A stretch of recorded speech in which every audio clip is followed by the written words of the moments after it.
തങ്ങളോടൊപ്പം ഉണ്ടാകും. അത് കഴിഞ്ഞാൽ ഞാൻ പോകും. രാജാവിന് ദുഃഖമായി. ഒരുപാട് സ്നേഹിച്ചതാണ്, ആഭരണങ്ങൾ നൽകിയതാണ്, വസ്ത്രം നൽകിയതാണ്, ഭക്ഷണം നൽകിയതാണ്. മൂന്നാമത്തെ ഭാര്യയെ സമീപിച്ചിട്ട് പറഞ്ഞു, നാലാമത്തെ ഭാര്യ എന്നോട് വരില്ല എന്ന് പറയുന്നു. നിന്നെ ഞാൻ സ്നേഹിച്ചതല്ലേ, നിനക്ക് ഒരുപാട് കാര്യങ്ങൾ ഞാൻ നൽകിയിട്ടില്ലേ, നീയും എന്നോടൊപ്പം വരണം.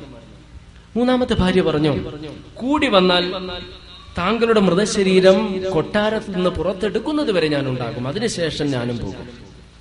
രാജാവിന് ദുഃഖമായി. രണ്ടാമത്തെ ഭാര്യയെ സമീപിച്ചുകൊണ്ട് രാജാവ് ചോദിച്ചു, എന്നോടൊപ്പം വരുമോ എന്ന്. രണ്ടാമത്തെ ഭാര്യയും പറഞ്ഞു, സാധ്യമല്ല, കൂടി വന്നാൽ താങ്കളുടെ മൃതശരീരം ഖബറിന്റെ ഉള്ളിൽ വെക്കുന്നത് വരെ ഞാനും ഉണ്ടാകും, അതിനുശേഷം ഞാനും പോകും. അങ്ങനെ രാജാവ് ദുഃഖിതനായി, നിരാശനായി, കണ്ണുനീര് വാർത്ത് അങ്ങനെ നിൽക്കുമ്പോൾ ഒരു ശബ്ദം കേൾക്കുകയാണ്, ഞാൻ വരാം. രാജാവ് അങ്ങോട്ട് നോക്കി, മനസ്സിലാകുന്നില്ല ആരാണെന്ന്. മെലിഞ്ഞൊരു സ്ത്രീ, കീറിപ്പറഞ്ഞ വസ്ത്രം, വളരെ ക്ഷീണിച്ചിട്ടുണ്ട്. രാജാവ് പിന്നെയും നോക്കി. അങ്ങനെ പല പ്രാവശ്യം നോക്കിയപ്പോൾ ഓർമ്മയുടെ ആ കവാടങ്ങള് പതുക്കെ തുറന്ന് ആ മുഖം എന്നോ കണ്ടു മറന്ന മുഖം ആദ്യത്തെ ഭാര്യയായിരുന്നു. മറ്റെല്ലാ ഭാര്യമാരും വരില്ല എന്ന് പറഞ്ഞപ്പോൾ താൻ വസ്ത്രം നൽകാതിരുന്ന, ഭക്ഷണം നൽകാതിരുന്ന, ആഭരണം നൽകാതിരുന്ന, ഒരു ചെറു പുഞ്ചിരി പോലും നൽകാതിരുന്ന ആ ഒന്നാമത്തെ ഭാര്യ പറയുന്നു, ഞാൻ വരാമെന്ന്. രാജാവിന് ഒരുപാട് ദുഃഖമുണ്ടായി. വസ്ത്രം നൽകാത്തതിന് ദുഃഖം, ആഭരണം നൽകാത്തതിന് ഉള്ള ദുഃഖം, സ്നേഹിക്കാത്തതിന്റെ ദുഃഖം, ഒരു പുഞ്ചിരി പോലും നൽകാത്തതിന്റെ ദുഃഖം. പക്ഷെ മരണം അടുത്തെത്തി. ഇതൊരു കഥയാണ്.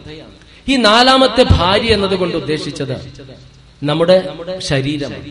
നാം ഏറ്റവും അധികം സ്നേഹിക്കുന്നത് നമ്മുടെ ശരീരത്തെയാണ്. അതിന് നാം ഭക്ഷണം നൽകും, വസ്ത്രം നൽകും, ആഭരണം നൽകും, അങ്ങനെ അതിനെ മോടി പിടിപ്പിച്ച് എല്ലാ സ്ഥലത്തും പ്രദർശിപ്പിക്കും. പക്ഷെ മരണത്തോടുകൂടി അതിനോട് യാത്ര പറഞ്ഞു. മൂന്നാമത്തെ ഭാര്യ എന്നതുകൊണ്ട് ഉദ്ദേശിച്ചത് നമ്മുടെ സമ്പത്താണ്. കൂടി വന്നാല് ആ മൃതശരീരം നമ്മുടെ വീട്ടിൽ കിടക്കുമ്പോൾ ആ സമ്പത്തുമായിട്ടൊരു ബന്ധമുണ്ട്. അത് കഴിഞ്ഞിട്ട് അത് പള്ളിയിൽ നിന്ന് കൊണ്ടുവരുന്ന കട്ടിൽ നമ്മൾ കൊണ്ടുപോകും. അതോടുകൂടി അവസാനിച്ചു. ഈ രണ്ടാമത്തെ ഭാര്യ എന്നതുകൊണ്ട് ഉദ്ദേശിച്ചത് ബന്ധുക്കളാണ്, സന്താനങ്ങളാണ്.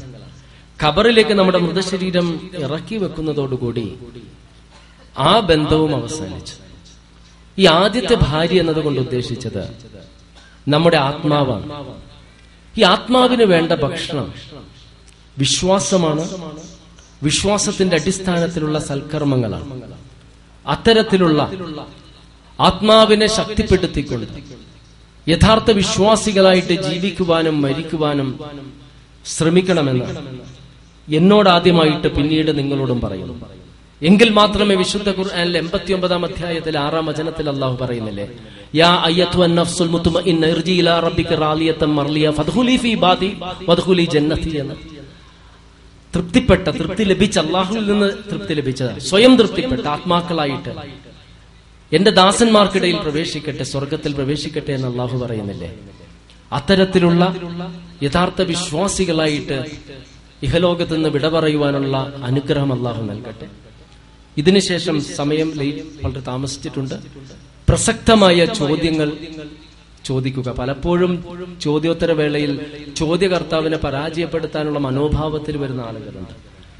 ഇതില് ഈ ചോദ്യങ്ങളെ സംബന്ധിച്ചിടത്തോളം ഈ പരാജയത്തിന്റെ പ്രശ്നമൊന്നുമില്ല. അറിയുന്നത് അറിയും എന്ന് പറയും. എന്നെ സംബന്ധിച്ച് ഞാൻ എല്ലായിടത്തും പറയുന്നുണ്ട്, ഞാനൊരു അഭിഭാഷകനാണ്. എനിക്ക് കിട്ടുന്ന പരിമിതമായ സമയങ്ങളിൽ പഠിച്ച് മനസ്സിലാക്കിയിട്ട് പറയുന്ന അഭിപ്രായങ്ങളാണ്. ഈ അഭിപ്രായങ്ങൾ എപ്പോഴും നിങ്ങൾ ഖുർആന്റെയും പ്രവാചക വചനങ്ങളുടെയും അടിസ്ഥാനത്തിൽ വേണം സ്വീകരിക്കാനും തിരസ്കരിക്കാനും. ഇനി ഏതെങ്കിലും ചോദ്യത്തിന് എനിക്ക് ഉത്തരമില്ല എങ്കിൽ എന്റെ പരിമിതിയാണ്, ഒരിക്കലും ഇസ്ലാമിന്റേതല്ല. അതുകൊണ്ട് പ്രസക്തമായ ചോദ്യങ്ങൾ ചോദിക്കുക. നിങ്ങൾക്ക് തന്നിട്ടുള്ള കടലാസുകളിൽ ദയവ് ചെയ്ത് നിങ്ങളുടെ സംശയങ്ങൾ എഴുതുക. അതിനുള്ള ഉത്തരങ്ങൾ ഇവിടെ നൽകാൻ സമയമുണ്ടാകുമോ എന്ന് എനിക്കറിയില്ല, എങ്കിലും അത് എനിക്ക് ഉപകരിക്കും.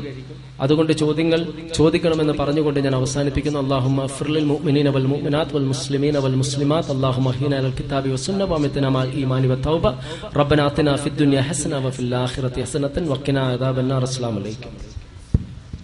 ഫാത്തിമ റിസ്വാൻ 2 ചോദ്യങ്ങളാണ് ചോദിച്ചിട്ടുള്ളത്. ഒന്നൊരു ഖബറിൽ ഒന്നിലധികം ആളുകളെ മറവ് ചെയ്യുന്നു, അവരുടെ ഖബറിലെ ശിക്ഷകൾ എങ്ങനെയായിരിക്കും എന്നതാണ് ചോദ്യം. ഈ ഖബറിനെ സംബന്ധിച്ച് നമുക്ക് വ്യക്തമായിട്ടുള്ളൊരു അറിവുണ്ടാകും. ഖബർ ഒരു കുഴി കുത്തി അതിൽ അടക്കം ചെയ്യുന്നതാണ് ഖബർ എന്ന ധാരണ ആദ്യം മാറ്റണം. കടലിലാണ് ഒരാൾ മരിക്കുന്നത് എങ്കിൽ, മുങ്ങി മരിക്കുന്നുവെങ്കിൽ അതാണ് അയാളുടെ ഖബർ.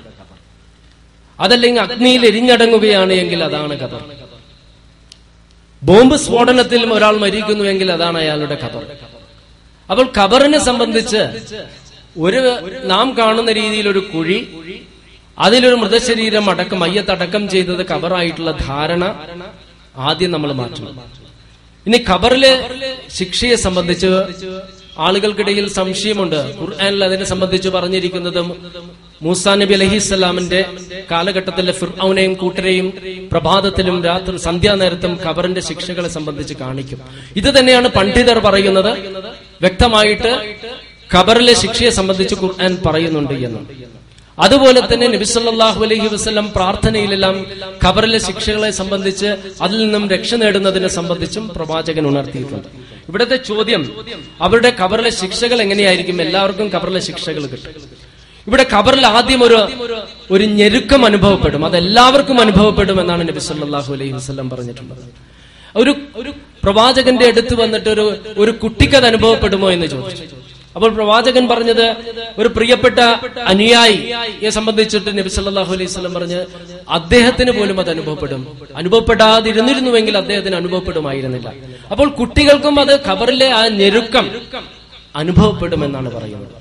ഇത് ഖബറിലെ ശിക്ഷയെ സംബന്ധിച്ച് നല്ല ആളുകൾക്കും അതുപോലെ തന്നെ പാപം ചെയ്ത ആളുകളുമുണ്ട്. യഥാർത്ഥത്തിലുള്ള വിശ്വാസികളോട് അള്ളാഹു ചോദ്യങ്ങൾ ചോദിച്ച ശേഷം അവർക്ക് സ്വർഗത്തിലേക്കുള്ള ഒരു കവാടത്തെ സംബന്ധിച്ചുള്ള കാഴ്ച അവരുടെ ആത്മാവിന് അനുഭവപ്പെടുമെന്നാണ് നബി സല്ലല്ലാഹു അലൈഹി വസല്ലം പറഞ്ഞിട്ടുള്ളത്.